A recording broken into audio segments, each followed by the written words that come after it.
So let's look at the boards. Okay? Let's look at the boards.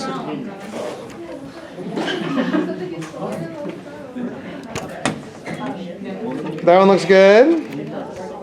I like it. Let's see your board over there.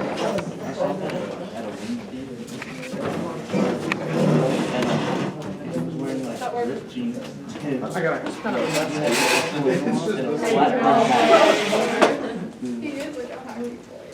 All right. Let's look at this one. Okay, that looks good. Oh, this is not helping.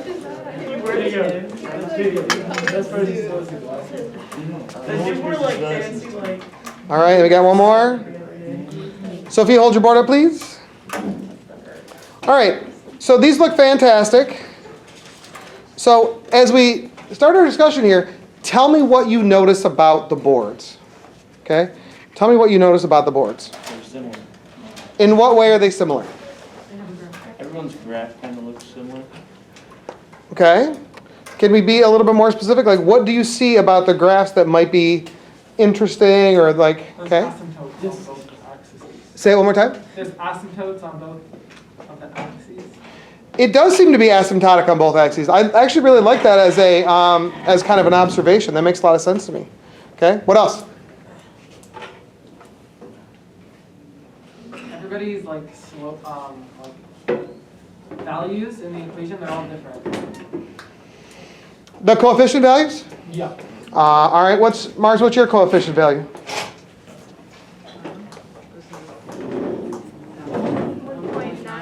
So they got 1.92. What do you have over here? 4,000. Wrong lab. Yeah, the coefficient value. Good. 2.43. 1. Brennan.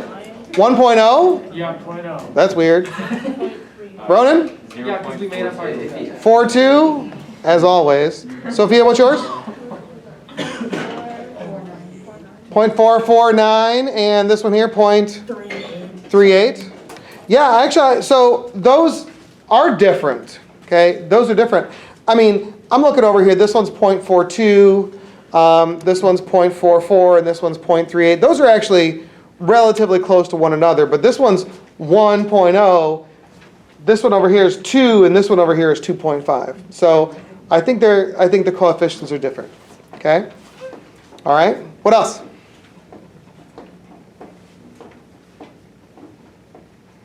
What kind of relationship is this? Not linear. Definitely not linear. What do we call this one? So it's inverse. It's not exponential decay, and one of the reasons you know that is exponential decay starts with a value on the y-axis and decreases from there, right? But this, what did Brendan say about this relationship? They have asymptotes on both axes. It's asymptotic on both axes. So even though it does decrease over time, or decrease with mass, so as mass increases, what happens to the overall acceleration? Decreases, yeah. As mass decreases, acceleration increases. Mm-hmm. Yep, goes both ways. What else?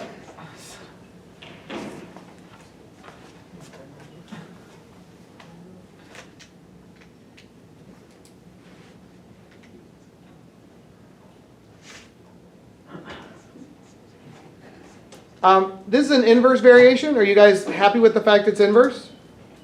Yeah. If it's inverse, then there's very specific rules, like if something happens to the mass, something should happen to the acceleration, right? So if the mass doubles, what happens to the acceleration? What do you expect to happen, and does your data support that? So go ahead and check with your neighbor on this one, okay? All right. If you double the mass, what do you expect to happen to the acceleration, and does your data support that? Is it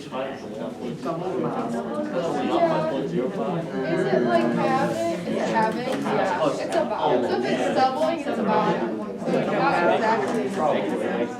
But it makes This is 0.9. It's probably Yeah, in there. we have a lot. This is 1.7, which is, it would be 1. Double this. Yeah. Around that, I don't really know. No, you're 100%.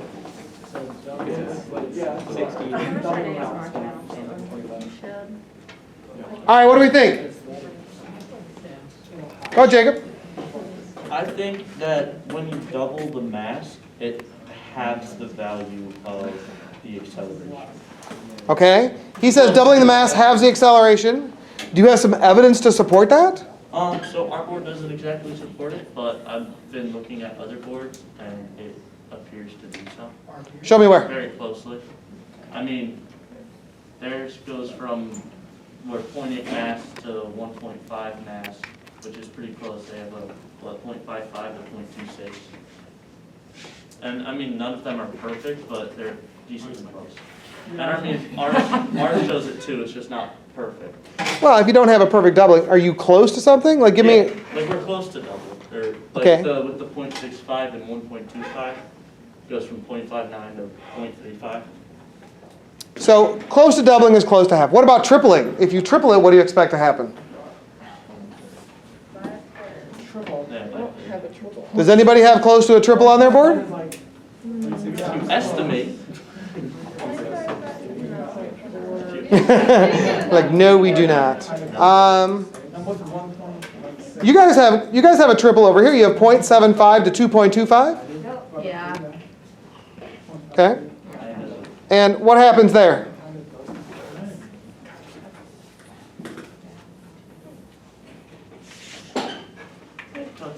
It decreases by like 5, like you would multiply it by 1/3 and it would be that. Yeah, she says multiply by 1/3. So that decreased by a factor of 3. Brenda, you guys have a times 4 on your board, don't you? Let's see. Or a close to times 4? What's 0.6 times 4? 2.4. 2.4.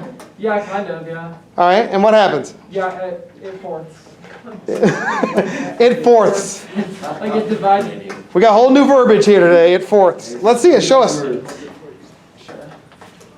So like 0.6 times 4 is 2.4, so it's just like a little less than 2.6, and then 1.68 divided by 4 is close to 0.4. So are we good with this being an inverse relationship here? Yeah.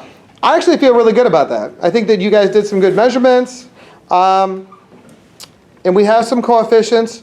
Did we check the units on the coefficients? Okay.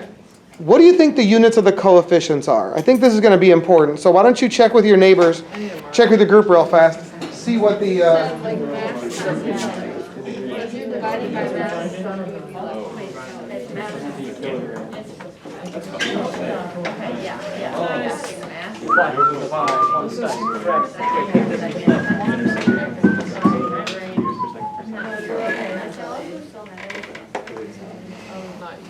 All right, I'm going to ask someone who's wearing a fuzzy vest.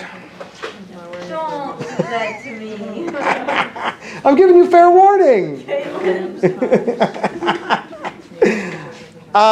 Did we look at the coefficients? What do you think the units are of the coefficient? Yeah. Me? He did say fuzzy vest. Ryan, did you guys come up with something? Can we see? Kilograms per times meter per second per second. Say it again, nice and loud. Kilograms times meters per second per second. He says kilograms times meters per second per second. Did anybody else get that? You guys got that? All right. How did you get that?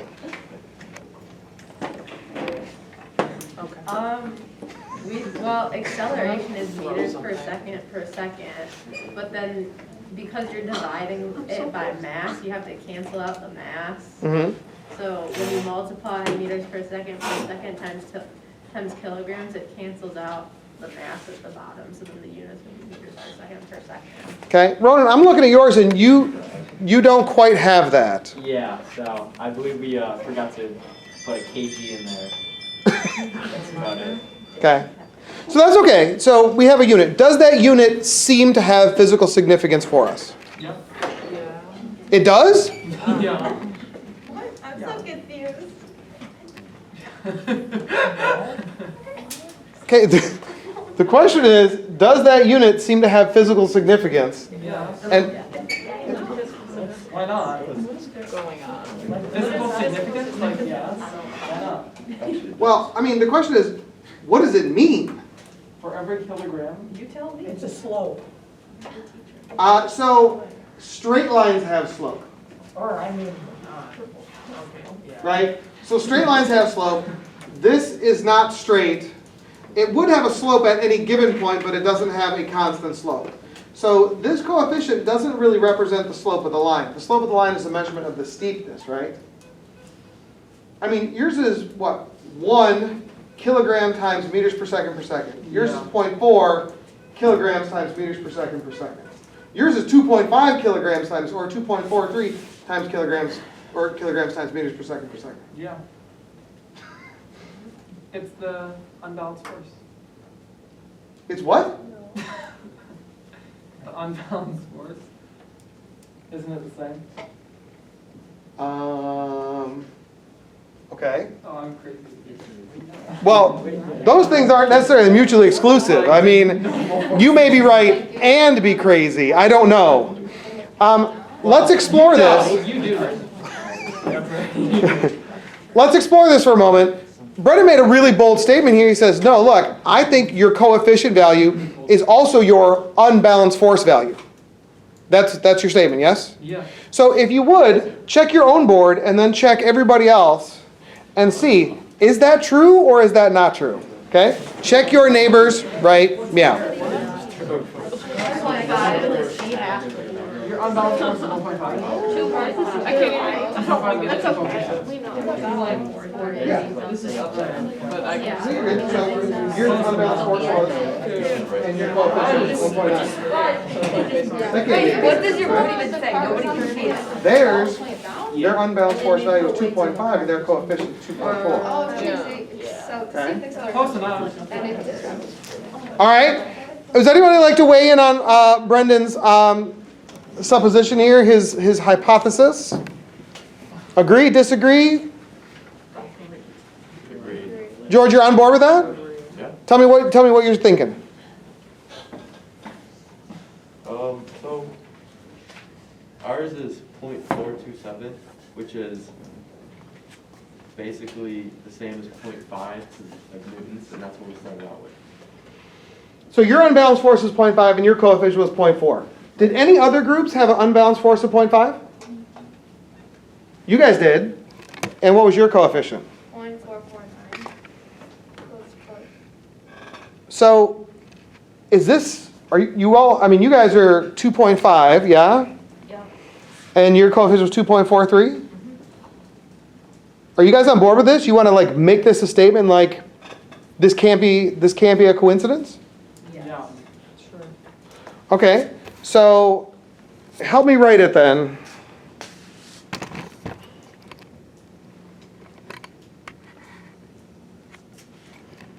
What am I writing down here then? According to this lab that we did, you had mass here in kilograms. You had acceleration here in meters per second per second. We got an inverse variation, asymptotic on both axes. And when you go to write this, you're saying the acceleration, and you have mass on the bottom. And what's the coefficient? The unbalanced force. It's the unbalanced force. Go on. Unbalanced. Isn't that similar to an LN graph? Is it what? Isn't that similar to an LN graph? Natural log? No, I think natural log starts down here and goes this way. Oh, it does? Yeah. Oh, wait, yeah, it does. I got confused. I think. It looks like it could be some sort of exponential decay, but again, an exponential decay graph, right, has an initial value on the axis and then decays from there. Charlie, what are you doing? I need you to regulate your behavior better. Okay. All right. So, is this the law you guys want to go with here? I mean, it seems okay to me.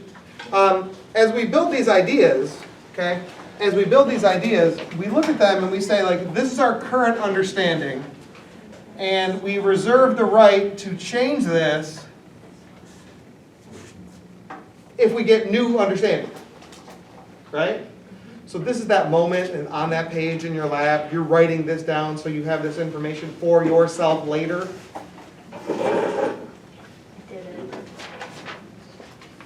Right?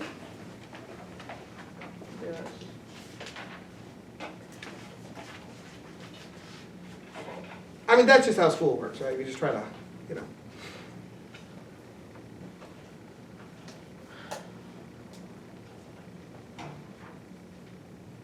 So if you wanted to find the acceleration of an object, what would you need to know? That's right, you would need to know the unbalanced force on the object, and you would need to know the mass of the object. Is that cool? So according to you guys then, right, if I look at the coefficient